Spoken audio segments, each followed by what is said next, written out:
صل على سيدنا ومولانا محمد وعلى سيدنا علي وسيدتنا فاطمة وسيدتنا زينب وسيدنا حسن وسيدنا حسين وعلى آله وصحبه وبارك وسلم الحمدللہ رب العالمین والصلاة والسلام علی سید الانبیاء والمرسلین اللہم صلی علی سیدنا و مولانا محمد وعلی آلہ واصحابہ وبارک وسلم وصلی علیہ۔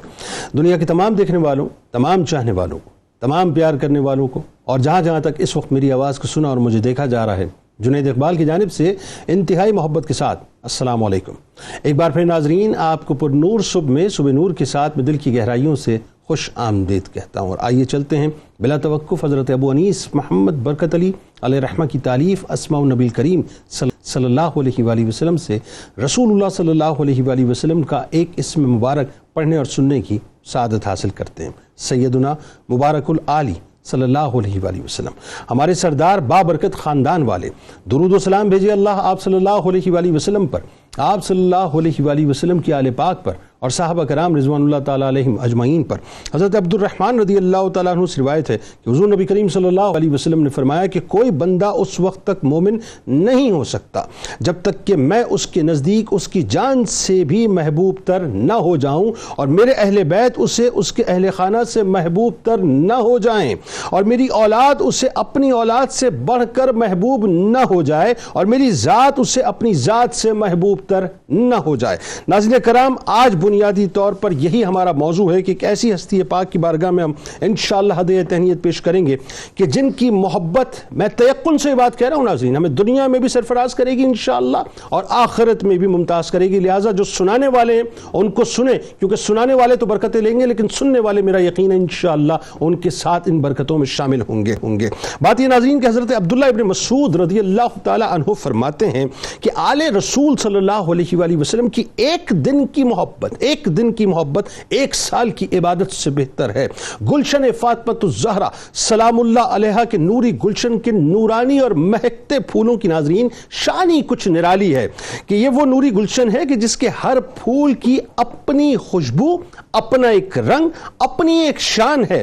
یہ وجود کے اعتبار سے تو بظاہر جدا جدا ہیں، مگر ہر رنگ جا کر رنگ حیدری، اور رنگ حیدری رنگ مصطفیٰ صلی اللہ علیہ وآلہ وسلم میں ضم ہو جایا کرتا ہے۔ اسی نوری گلشن کے ناظرین نوے امام جواد، امام المتقین، امام تقی علیہ السلام ہیں، جن کی شہادت کا ناظرین آج دن ہے، اور آج ہم ان کی بارگاہ میں ہدیہ تہنیت پیش کریں گے کہ کرم میں، سخاوت میں، اپنے آباء و اجداد کی طرح لاسانی، بخشش اور عطاؤں میں ضرب المثل، خداوند کریم کے بحر بے کرا میں غوطہ زن، تمام فضائل و کرامات کا احاطہ کرنے والے، ارواح اور عقلوں کا احاطہ کرنے والے، امانت داری میں بے مثل، انبیاء کرام کے علوم کے وارث، صبر و حلم میں بلند مقام رکھنے والے، فصیح و بلیغ کلام کرنے والے، قناعت کرنے والے، مصائب و آلام میں عظیمت کا راستہ اختیار کرنے والے، صاحب علم لدنی، جن کی عظمتوں اور برکتوں اور آمد کی بشارت ناظرین کسی اور نے نہیں دی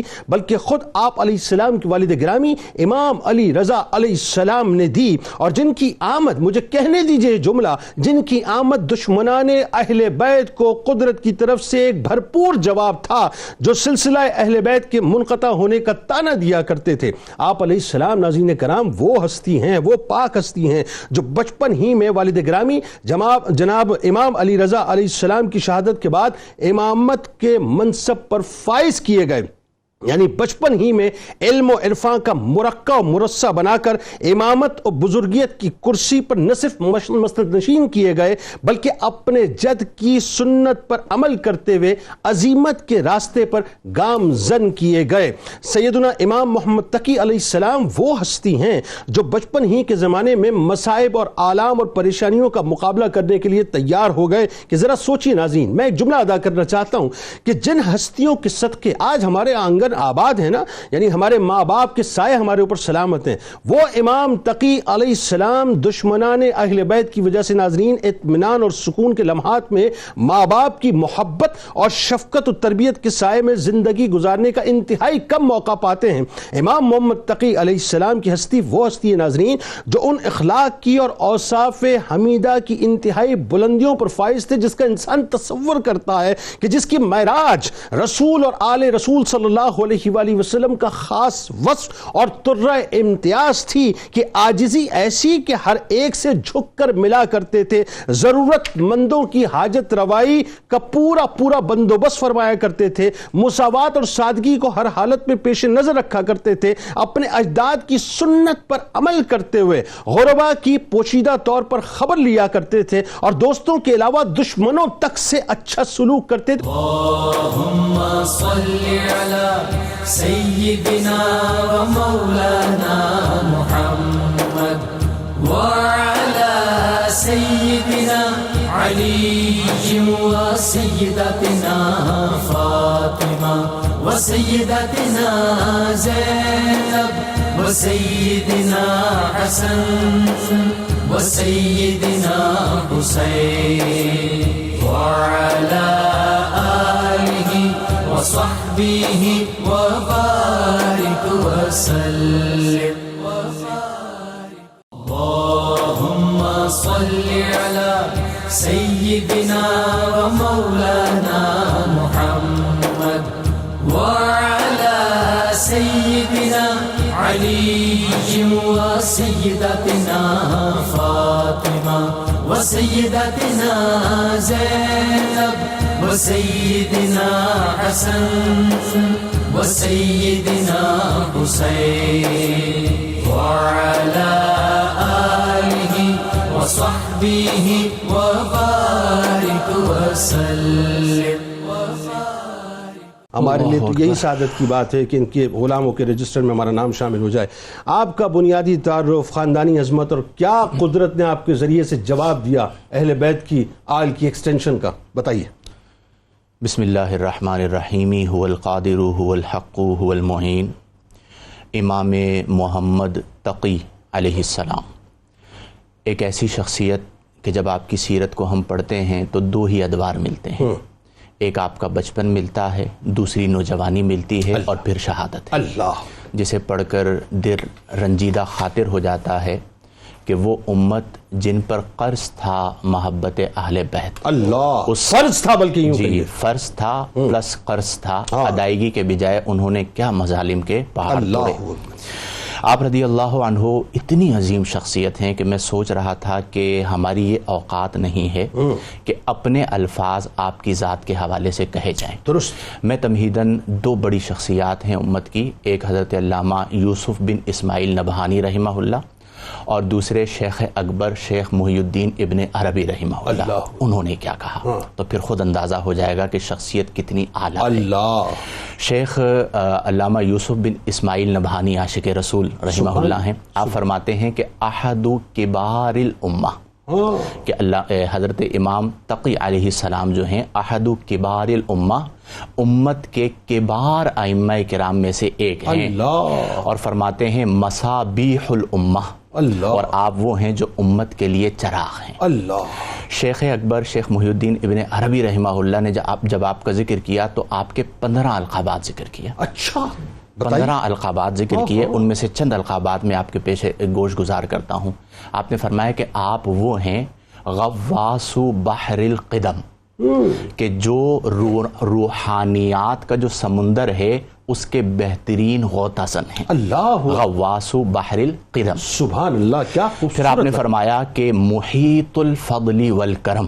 سبحان اللہ. امام تقی جو ہیں یہ وہ شخصیت ہیں کہ محیط الفضل والکرم، کل فضل اور کل کرم کا آپ کی ذات نے احاطہ کیا ہوا ہے. سبحان، کیا خوبصورت گفتگو ہے. سبحان. پھر اس کے بعد فرمایا کہ حاملو سر الرسول. اللہ، اگر امام تقی کی بات کرتے ہو تو یہ وہ ہیں کہ حاملو سر الرسول، جو رسول کریم علیہ افضل الصلاۃ والتسلیم کے راز کے حامل ہیں. اللہ اکبر. اللہ. اور پھر اس کے بعد آپ رحمہ اللہ نے فرمایا مہندس الارواح والعقول. اللہ، کہ یہ شخصیت وہ شخصیت ہے جو ارواح اور عقول کے مہندس یعنی انجینئر اور ماہر ہیں. سبحان اللہ. مفتی صاحب سلامت رہیں، کیا خوبصورت گفتگو کر رہے ہیں آپ. اب آپ سوچئے کہ شیخ اکبر شیخ محی الدین ابن عربی جو مکاشفات کے بادشاہ ہیں اور روحانیات کے بادشاہ ہیں، وہ یہ کہتے ہیں کہ اگر علم روحانیات میں باہر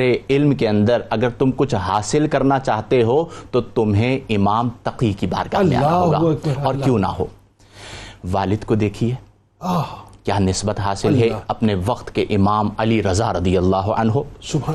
دادا کو دیکھیے امام موسیٰ کاظم رضی اللہ عنہ. پردادا کو دیکھیے امام جعفر الصادق رضی اللہ عنہ. اس سے اوپر جا کر دیکھیے امام محمد باقر رضی اللہ عنہ. اس سے اوپر جا کر دیکھیے امام زین العابدین رضی اللہ عنہ. پھر امام حسین رضی اللہ عنہ. پھر امام حسن رضی اللہ عنہ اور حضرت علی المرتضیٰ شیر خدا. یہ نسبتیں اگر آپ دیکھ لیں تو آپ کی شخصیت وہ ہے کہ جس جہت سے دیکھیے کمال ہی نظر آتا ہے، جس کو اللہ نے کبھی زوال نہ دیا.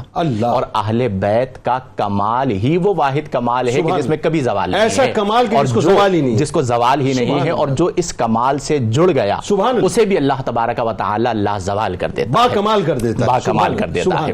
آپ کہتے ہیں کہ 5 برس کی عمر تھی اور آپ جانتے ہیں کہ چھوٹی عمر میں یعنی آپ نے والد محترم کی جو صحبت مبارک پائی وہ 5 برس کی عمر تک پائی اور اس کے بعد وہ خراسان روانہ ہو گئے اور 3 سال آپ جدائی میں رہے اور 8 برس کی کم و بیش عمر تھی کہ امام علی رضا کی شہادت ہو گئی. 5 برس کی عمر تھی تو امام علی رضا رضی اللہ عنہ کے ساتھ آپ حج کو گئے اور امیہ بن علی رضی اللہ عنہ کہتے ہیں کہ میری ڈیوٹی یہ لگی کہ میں آپ کو اٹھا کر خانہ کعبہ کا طواف کرواؤں. اب آپ جو ہے کہتے ہیں کہ میں نے جو ہے امام محمد تقی رضی اللہ عنہ کو اٹھایا اور خانہ کعبہ کا طواف کروایا. جب خانہ کعبہ کا طواف ہو چکا تو آپ نے مجھ سے اپنے آپ کو چھڑایا اور بھاگتے ہوئے جا کر حتیم میں بیٹھ گئے. ٹھیک ہے. جب حتیم میں بیٹھے اور کچھ ٹائم گزرا جانے کا وقت آیا تو امام علی رضا نے کہا کہ میرے بیٹے کو بلواؤ. جب میں ان کے پاس گیا تو ایک عجیب ہی کیفیت تھی، ایک عجیب ہی روحانیت تھی. آنکھیں بند تھی اور حالت استغراق میں 5 برس کی عمر میں تشریف فرما ہے. اللہ آنے کو تیار نہیں. میں نے جا کے امام علی رضا سے عرض کر دی، وہ خود تشریف لے آئے. اور جب وہ خود تشریف لائے تو امام علی رضا نے فرمایا قوم یا ابنی، اے میرے بیٹے کھڑے ہو جاؤ چلے.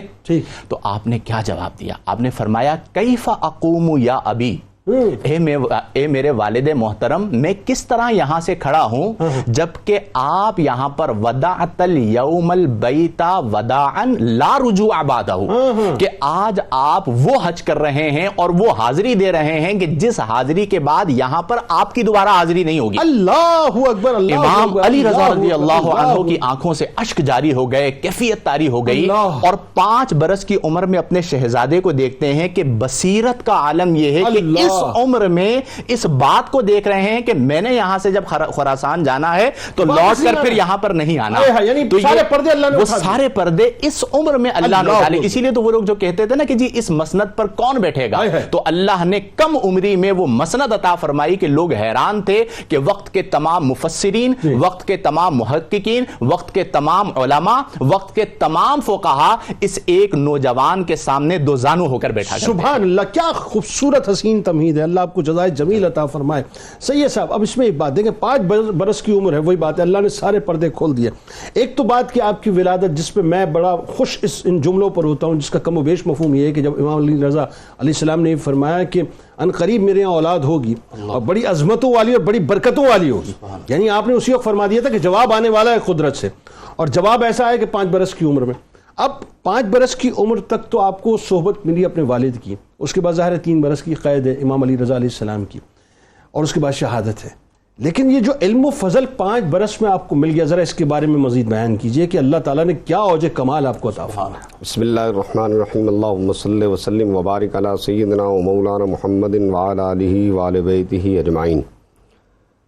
محمد مصطفیٰ کہ باغ کے سب پھول ایسے ہیں آہا جو بن پانی کے تر رہتے ہیں، مرجھایا نہیں کرتے۔ سبحان اللہ۔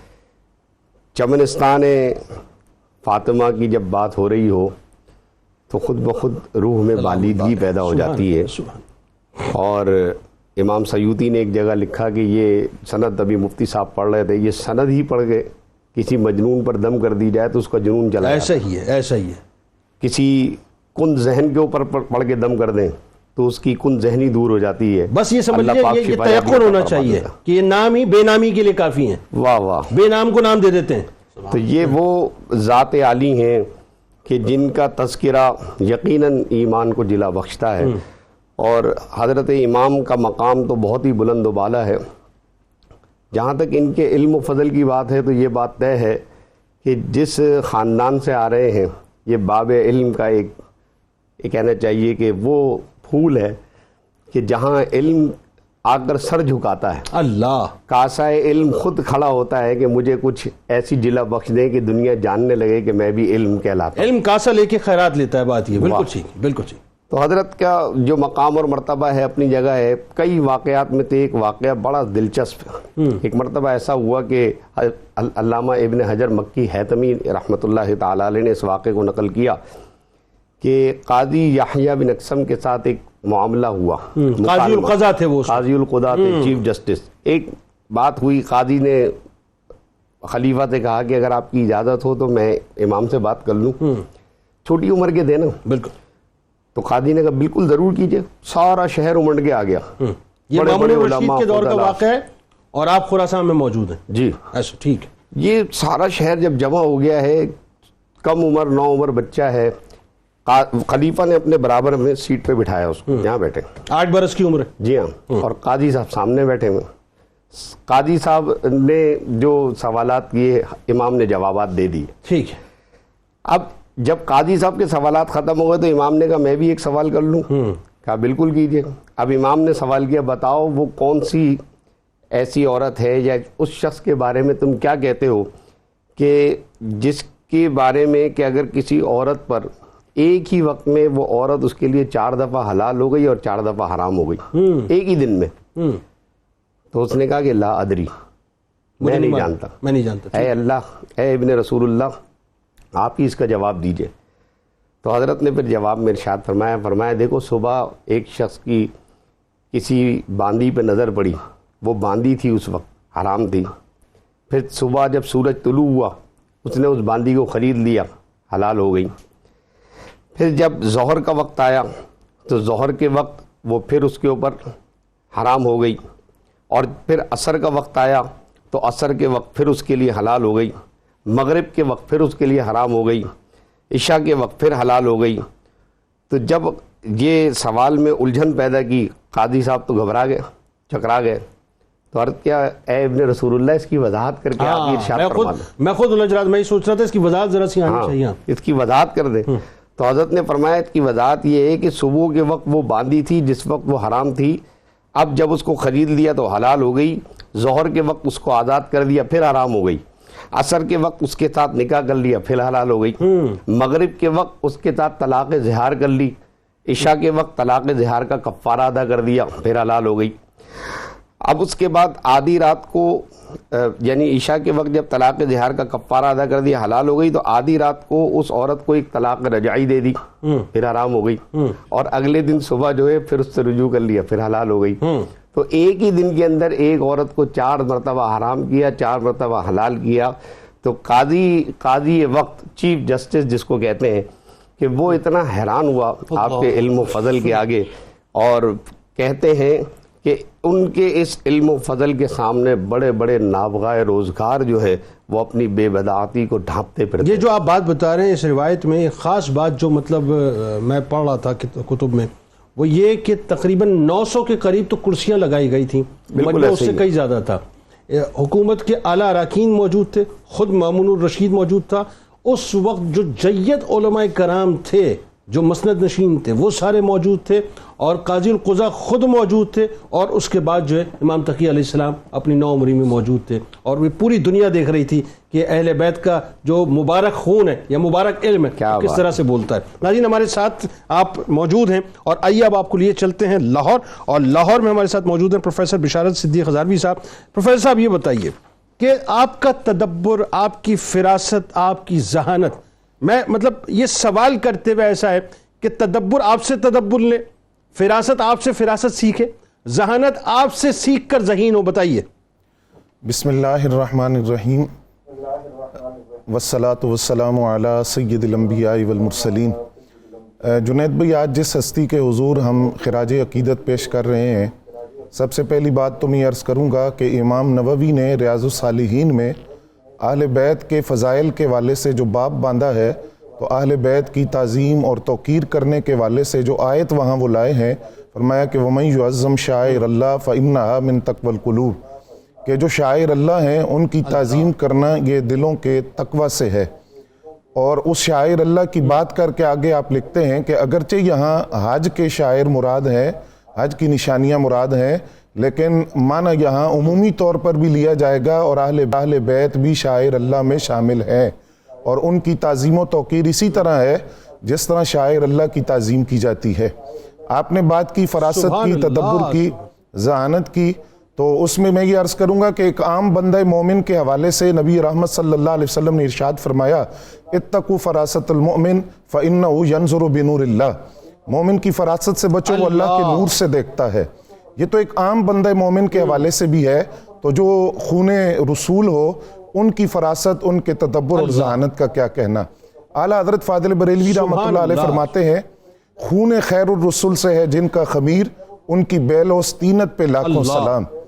آب تطہیر سے جس میں پودے جمے، اس ریاض نجابت پہ لاکھوں سلام۔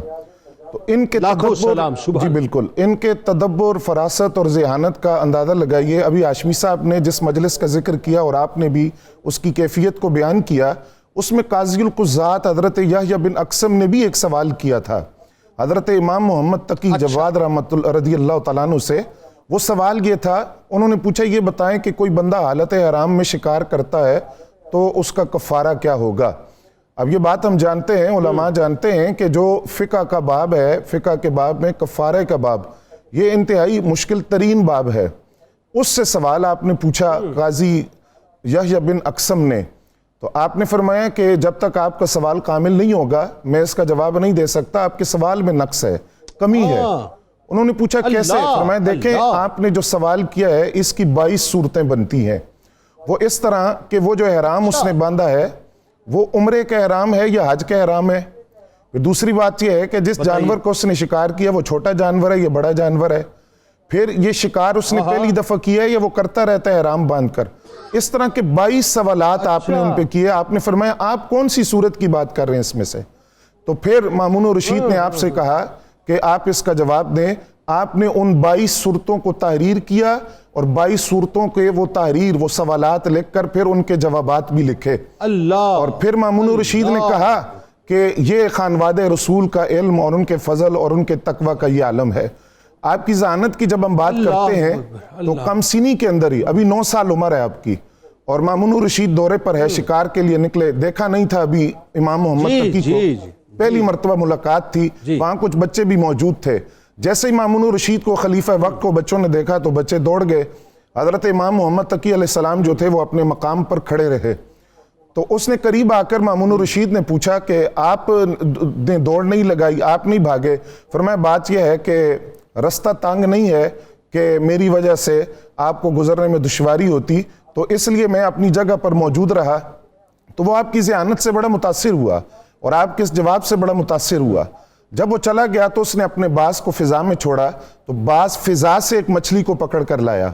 جب باز فضا سے مچھلی کو پکڑ کر لایا تو وہ خود مامون رشید اس بات پر بڑا حیران ہوا کہ یہ فضا سے مچھلی کس طرح پکڑ کر لایا، اور پھر اس کو اپنی مٹھی میں بند کر کے امام تقی سے واپسی پر پھر پوچھنے لگا کہ بتائیں میری مٹھی میں کیا ہے۔ آپ نے فرمایا کہ اللہ تعالیٰ نے اپنی قدرت سے سمندر کے اندر چھوٹی چھوٹی مچھلیاں پیدا کی ہیں، بادشاہ وقت اپنے باز بھیجتے ہیں، وہ ان مچھلیوں کو شکار کر کے لاتے ہیں، اور وہ بادشاہ وقت اپنی مٹھی کے اندر ان مچھلیوں کو بند کر کے اولاد رسول کا امتحان لیتے ہیں کہ میری مٹھی میں کیا ہے۔ اللہ، یہ جو آپ کی ذہانت تھی، یہ آپ کا تدبر تھا، یہ آپ کی فراست تھی، اور جس طرح ہاشمی صاحب نے کہا، بات اصل یہ ہے کہ یہ جو خون رسول ہے، خانواد رسول ہے، ان کے جو خصائص اور کمالات اور حضور صلی اللہ علیہ وسلم کی ذات گرامی قدر میں تھے، وہ ہم دیکھتے ہیں کہ ان کی جھلک ائمہ اہل بیت میں چلتی آ رہی ہے۔ علم و فضل کے اندر آپ دیکھ لیں، سخاوت کے اندر دیکھ لیں، دنیا سے بے رغبتی کے اندر دیکھ لیں، روحانی قوت اور روحانی تصرف اور طاقت آپ دیکھ لیں کہ تمام ائمہ اہل بیت کے اندر اس کی جھلک نظر آتی ہے۔ اللہم صلی علی سیدنا و مولانا محمد وعلى سيدنا علي وسيدتنا فاطمة وسيدتنا زينب وسيدنا حسن وسيدنا حسين وعلى آله وصحبه وبارك وسلم۔ اللهم صل على سيدنا ومولانا محمد وعلى سيدنا علي وسيدتنا فاطمة وسيدتنا زينب وسيدنا حسن وسيدنا حسين وعلى آله وصحبه وبارك وسلم۔ مفتی صاحب بتائیے اب ذرا آپ کی شخصیت کے مزید خصائص کے حوالے سے۔ بسم اللہ الرحمن الرحیم۔ دیکھیں، جب بھی جنید بھائی ہم کسی شخصیت کا ذکر کرتے ہیں تو اس شخصیت کے جو عملی پہلو ہوتے ہیں ان کو اپنانے کے لیے ان کا مطالعہ اور ان کا بیان بہت اہم ہوتا ہے۔ یعنی ایک جہت سے ہم ان کے فضائل کو سماع کر رہے ہوتے ہیں، سن رہے ہوتے ہیں، اور جہت ثانیہ سے جو ان کے اوصاف اور کمالات ہیں انہیں سننے کے بعد ہم اپنانے کی کوشش کرتے ہیں۔ درست۔ اللہ تبارک و تعالی نے آپ کی شخصیت کو جامع الکمال بنایا، یعنی تمام کمالات اور اوصاف حمیدہ کو اللہ نے آپ کی شخصیت میں جمع فرمایا۔ میں چند چیزوں کا ذکر کرنا چاہوں گا۔ پہلی چیز، آپ کی عادت مبارکہ اور وصف مبارک تھا کہ جب آپ لوگوں سے ملا کرتے تھے تو جھک کر ملا کرتے تھے۔ اللہ۔ اب نبی کریم علیہ افضل الصلاۃ والتسلیم کی وہ حدیث مبارکہ کہ من تواضع للہ فقد رفعہ اللہ، کہ جو اللہ کے لیے عاجزی کرتا ہے اللہ اسے بلندی عطا فرماتا ہے۔ یعنی دل بھی آپ کا جھکا ہوتا تھا، فزیکلی بھی آپ جھکے ہوتے تھے، یہ آپ کا عمل مبارک ہے۔ تو آج ہمارے لیے ایک مشعل راہ ہے کہ بعض اوقات چند اعتبارات سے کچھ مل جاتا ہے تو اکڑ آ جاتی ہے، ہم تو یوں اکڑ کے ملتے ہیں، ہاتھ سخت کر لیتے ہیں، گردن میں سریا ہوتا ہے وغیرہ۔ تو ایک چیز تو آپ کی شخصیت نے ہمیں یہ سیکھنی چاہیے۔ دوسری چیز، آپ صرف دوستوں کی مدد نہیں کیا کرتے تھے بلکہ دشمنوں کو بھی نوازا کرتے تھے۔ سبحان اللہ۔ یہ پہلو بھی بڑا اہم ہے کہ اگر ٹھیک ہے کسی نے ہمارے بارے میں دو چار باتیں کہہ دی، سامنے آ گیا، تو آپ شرح صدر کے ساتھ ان سے ملاقات کر لیجیے۔ یعنی وہ اپنی جد کی سنتوں پر عمل کرنے والی بات نہیں، کربلا بپا ہو چکی ہے، بپا کرنے والے جب آ جائیں خیمے کے باہر تو ان کو بھی جو عطا کر دیتے ہیں اور بتاتے بھی نہیں کہ ہم نے تمہیں پہچان لیا۔ بالکل ایسا ہی ہے۔ پھر اس کے ساتھ ساتھ آپ کے جو معمولات مبارکہ تھے، چونکہ تقی آپ کا لقب ہے، امام المتقین ہے، تو آپ کے شب و روز اللہ کے ذکر اور فکر میں گزرا کرتے تھے۔ سبحان اللہ۔ ایک اور بات بڑی اہم ہے، علمی حوالے سے ابھی ایک واقعے کا ذکر ہوا حضرت یحییٰ بن اقسم کا۔ اب آپ دیکھیں کہ 900 کے قریب کم و بیش یا اس سے بھی زائد کرسیاں لگائی گئی ہیں، اور ایک بڑا مجمع ہے اور عوام کا نہیں ہے، اس زمانے کے بڑے بڑے علماء اس میں موجود ہیں، اور جمع ہی اس لیے کیا گیا ہے کہ امتحان لینا ہے۔ اگر ایک فرد بھی ہمارا امتحان لینے کے لیے آ جائے تو ہمارا رویہ بدل جاتا ہے، اور کئی اعتبارات سے ہم اس کا پھر امتحان لینا شروع کر دیتے ہیں۔ اور اگر ہم ڈومیننٹ پوزیشن میں آ جائے تو زیادہ ہم اب وزاداری کا عالم کیا ہے کہ جب انہوں نے پوچھا کہ آپ یہ بتائیے کہ حالت احرام میں شکار کا کفارہ کیا ہوگا، تو آپ نے اس کی متعدد صورتیں، بعضوں نے کہا 15 صورتیں اور بعضوں نے کہا 22 صورتیں کہ اس کے 22 پہلو بنتے ہیں. تو آپ کس پہلو کے بارے میں پوچھ رہے ہیں؟ یہ امام تقی رضی اللہ عنہ نے حضرت یحییٰ بن اقسم سے پوچھا. اللہ، وہ بھی گھبرا گئے تو انہوں نے کہا کہ جی آپ خود ہی تمام صورتوں کو اور ان کے احکامات کو بیان کر دیجئے. اب آپ دیکھیں کہ وزاداری کا اور عاجزی کا عالم یہ ہے کہ پھر آپ نے امتحان نہیں لیا ان کا. جب انہوں نے کہا کہ صورتیں بھی آپ بیان کر دیں اور حکم بھی آپ بیان کر دیں تو آپ نے بالتفصیل ہر صورت کو الگ الگ کر کے بیان کیا اور اس کے حکم کو بھی بیان کیا. سبحان اللہ. پھر جب مامون یہ چاہتا تھا کہ آپ بھی سوال کریں، حالانکہ آپ کا یہ ارادہ نہیں تھا، آپ نے سب کے جوابات دے دیے اور سب کو خاموش کرا دیا اور سب انگشت بدندہ تھے کہ اتنی سی عمر اور یہ کمال کا علم کہ جو پوچھ رہے ہیں اس کا جواب مل رہا ہے. جب وہ یہ چاہتا تھا کہ آپ سوال کریں تب بھی آپ نے وزاداری کا ثبوت دیتے ہوئے یحییٰ بن اقسم کو مخاطب کیا اور فرمایا کہ اگر آپ کی اجازت ہو تو میں بھی آپ سے ایک سوال پوچھوں. حالانکہ مامون یہ چاہ رہا ہے، برابر میں بٹھایا ہوا ہے. یہ آپ کی عاجزی کا عالم تھا. اس کا مطلب یہ ہوا کہ آج اگر زندگی کے اندر بہت سارے اعتبارات سے کوئی فضل حاصل ہو جائے تو آج کا کوئی فضل بھی ان کے ایک چھوٹے سے فضل کا مقابلہ نہیں کر سکتا. اس کے باوجود عاجزی ہے، اس کے باوجود سادگی ہے، اس کے باوجود تقوی ہے، اس کے باوجود جھکاؤ ہے. یہ وہ تمام اوصاف تھے کہ جس نے آپ کو مزید نکھار دیا اور شرق تا غرب پوری روئے زمین پر آپ کا چرچا ہو گیا اور آپ امام المتقین ہو گئے. تو آپ رضی اللہ عنہ کی شخصیت مبارکہ سے آج ہمیں یہ سیکھنے کی ضرورت ہے کہ اگر علم آئے تو اس کے ساتھ عاجزی بھی آئے. سبحان اللہ. اگر آپ کے پاس مرتبہ آئے تو اس کے ساتھ عاجزی بھی موجود ہو.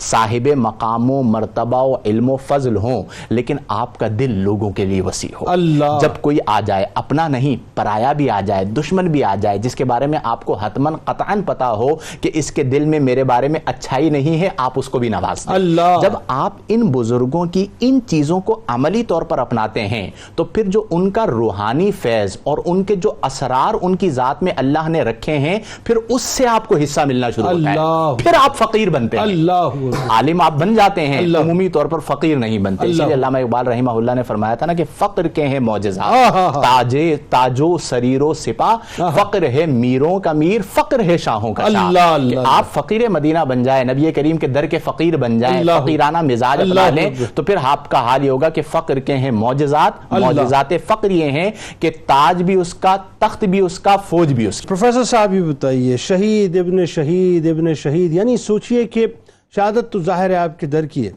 لیکن آپ کی شہادت میں بھی ایک پیغام ہے، آپ کی تعلیمات ایسی کہ جس پہ اگر ہم آج عمل کرنا شروع کر دیں تو میرا خیال ہے جتنی اس وقت دنیا بھر کے اندر مسلمانوں کو ذلت ہے، جتنی پستی ہے، ہم اس پستی سے بہت آسانی سے نکل کر بلندی پہ جا سکتے ہیں صرف امام تقی علیہ السلام کی اگر ہم تعلیمات پہ عمل کرنا شروع کر دیں. ذرا بتائیے آپ کی تعلیمات اور آپ کی شہادت کے بارے میں. جنید بھائی، اس میں تمام ائمہ اہل بیت کے والے سے میں یہ بات عرض کروں گا، ایک اجمالی بات، کہ ان کی شہادت کے پیچھے جو اصل وجہ تھی اس کو ہمیں سمجھنے کی ضرورت ہے. بالخصوص عباسی جو خلفاء ہیں ان کے دور کے اندر خانوادہ رسول کا ایک بھی فرد اگر کسی دور میں موجود تھا تو وہ لوگوں کی عقیدتوں اور محبتوں کا مرکز تھا. لوگوں کی جو عقیدتیں تھیں ان کے ساتھ، جو محبت تھی، جو احترام تھا، جو تعظیم تھی، اس کو وہ وقت کے حکمران اپنی حکومت کے خاتمے کا ایک خطرہ محسوس کرتے تھے.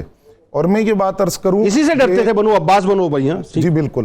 اور یہ بات عرض کروں کہ اصل میں سروں پر حکومت تو ان کی تھی لیکن دلوں پر حکومت ائمہ اہل بیت کی تھی اور یہی بات ان کے لیے پریشان کن تھی.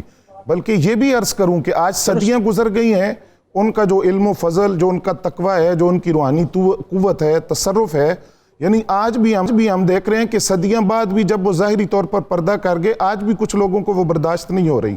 تو اس وقت تو وہ خود موجود تھے، وہ عقیدتوں اور محبتوں کا مرکز تھے، یہی بات ان کو کھٹکتی تھی. اب امام محمد تقی رضی اللہ تعالیٰ عنہ کی جو شہادت کا سبب ہے اس کے اندر بنیادی بات یہ تھی کہ مامون الرشید کے بعد جب معتصم باللہ خلیفہ بنا تو یہ چونکہ یہ اس صورتحال کے اندر بھی پیش تھا کہ جو ام فضل سے آپ کا رشتہ ہوا اس میں بھی یہ مخالفت میں پیش رہا.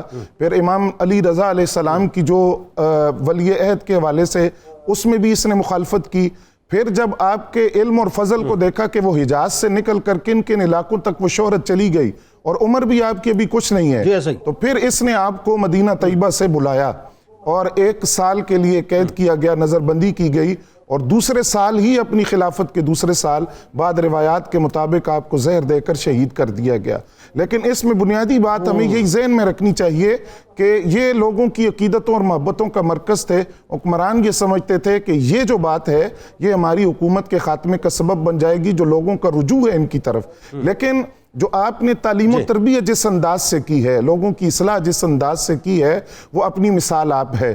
آپ کا انداز تربیت یہ تھا کہ عزت نفس کسی کی مجروح نہیں ہونے دیتے تھے، اس انداز سے اس کی اصلاح کرتے تھے کہ وہ شرمندگی محسوس نہ کرے۔ اور آپ کے ایک قول بھی ہے، آپ فرماتے ہیں کہ جب تم کسی کو تنہائی میں لے جا کر نصیحت کرتے ہو تو یہ تم اس کی اصلاح کر رہے ہو، لیکن اگر مجمع کے اندر لوگوں کے سامنے تم اس کو نصیحت کرتے ہو تو یہ تم نے اس کو بگاڑ دیا، وہ تو اور سرکش ہو جائے گا اور اپنی سرکشی میں اور بڑھ جائے گا۔ ایک شخص آپ کے پاس آیا، اس نے کہا کہ میرے والد کی کچھ رقم تھی، انہوں نے کسی جگہ پر رکھی اور مجھے بتایا نہیں، اور وہ دنیا سے رخصت ہو گئے، تو اب وہ مجھے مل نہیں رہی، آپ مجھے بتائیں کہ میں اس کو کیسے تلاش کروں۔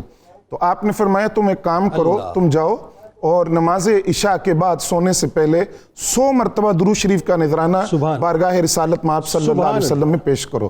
اب وہ چلا گیا، اس نے درود شریف پڑھا، درود شریف جب پڑھ کر وہ سو گیا تو خواب میں والد نے آ کر بتایا کہ رقم فلاں جگہ پر ہے۔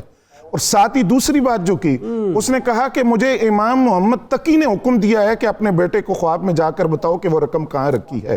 اس سے یہ بات پتہ چلی کہ یہ جو ائمہ اہل بیت ہیں، ان کے روحانی تصرف کا عالم یہ ہے، عالم دنیا میں ہوں تو عالم برزخ میں رابطے ہوتے ہیں، عالم برزخ میں ہوں تو عالم دنیا میں ان کے رابطے قائم ہوتے ہیں۔ اللہم صلی علی سیدنا و مولانا محمد وعلى سيدنا علي وسيدتنا فاطمة وسيدتنا زينب وسيدنا حسن وسيدنا حسين وعلى آله وصحبه وبارك وسلم۔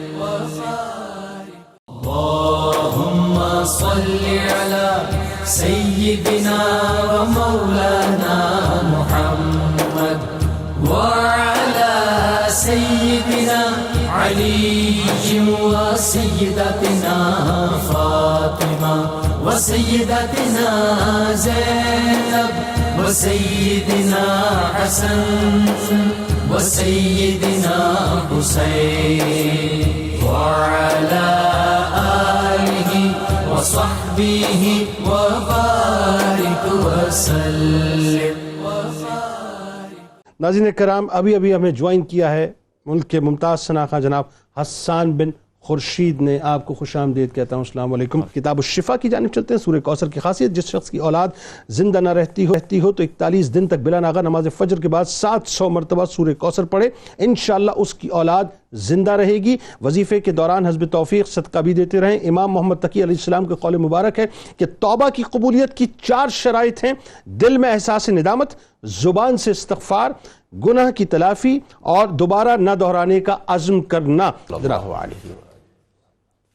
لقب جواد ہے ان کا، محمد نام ہے ان کا۔ لقب جواد ہے ان کا، محمد نام ہے ان کا۔ تقی ہے جاری عالم میں، ہے اب بھی فیض عام ان کا۔ تقی ہے جاری عالم میں، ہے اب بھی فیض عام ان کا۔ رواں ان کی رگوں میں نور ہے شاہ مدینہ کا۔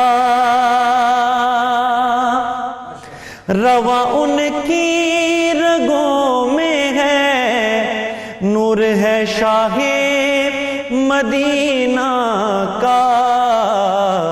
سبھی اہل حرم کے ہے دلوں میں احترام ان کا۔ سبھی اہل حرم کے ہے دلوں میں احترام ان کا، لقب جواد ہے ان کا، محمد نام ہے ان کا۔ سخاوت میں سیادت میں وہ مشہور زمانہ ہے، سخاوت میں سیادت میں وہ مشہور زمانہ ہے باب علم کے فیضان کا مظہر کلام ان کا، ہے باب علم کے فیضان کا مظہر کلام ان کا۔ نبی کی آل کی مدحت ہے کرتا رات دن ساجد، نبی کی آل کی مدحت ہے کرتا رات دن ساجد، اسے یہ فخر حاصل ہے کہ ہے ادنا غلام ان کا، اسے یہ فخر حاصل ہے کہ ہے ادنا غلام ان کا۔ لقب جواد ہے ان کا، محمد نام ہے ان کا، تقی ہے جاری عالم میں ہے اب بھی فیض عام ان کا، رواں ان کی رگوں میں نور ہے شاہ مدینہ کا، رواں ان کی رگوں میں نور ہے شاہ مدینہ کا، سبھی اہل حرم کے ہے دلوں میں احترام ان کا، سبھی اہل حرم کے ہے دلوں میں احترام ان کا۔ اللهم صل على سيدنا ومولانا محمد وعلى سيدنا علي وسيدتنا فاطمة وسيدتنا زينب وسيدنا حسن وسيدنا حسين وعلى آله وصحبه وبارك وسلم